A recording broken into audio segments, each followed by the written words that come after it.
అందరికీ నమస్కారం అండి.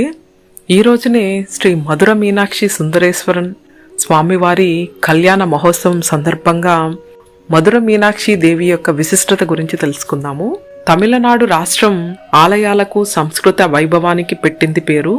అలాంటి తమిళనాడులో మధురైనందు వెలసిన పుణ్యక్షేత్రం మధుర మీనాక్షి అమ్మవారి కోవెల. ఈ ఆలయ చరిత్ర విషయానికి వస్తే, మధురై పాలకుడు మలయధ్వజ పాండ్య చేసిన తపస్సుకు మెచ్చి పార్వతీదేవి ఆయన కుటుంబంలో వారసురాలిగా జన్మించింది.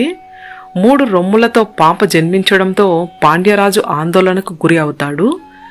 జీవిత భాగస్వామి కనిపించిన వెంటనే ఆ బాలిక శరీరంలో మార్పులు జరుగుతాయని ఆకాశవాణి చెప్పడంతో రాజు ఆనందం వ్యక్తం చేస్తాడు. ఆ చిన్నారికి అన్ని రకాల విద్యలు నేర్పిస్తాడు. యుద్ధ విద్యలో పరిణితి చెందిన ఆమె ఓసారి కైలాసాన్ని స్వాధీనం చేసుకోవడానికి బయలుదేరుతుంది.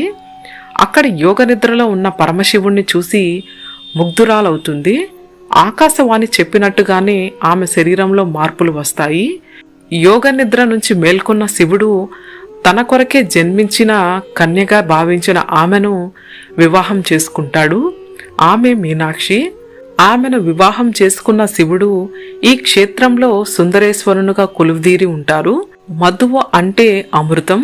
త్రినేత్రుడైన పరమశివుడు మధువును వర్షింపచేసిన ప్రాంతం కనుక ఈ ప్రాంతానికి మధురై అని పేరు వచ్చిందని స్థల పురాణం చెబుతుంది.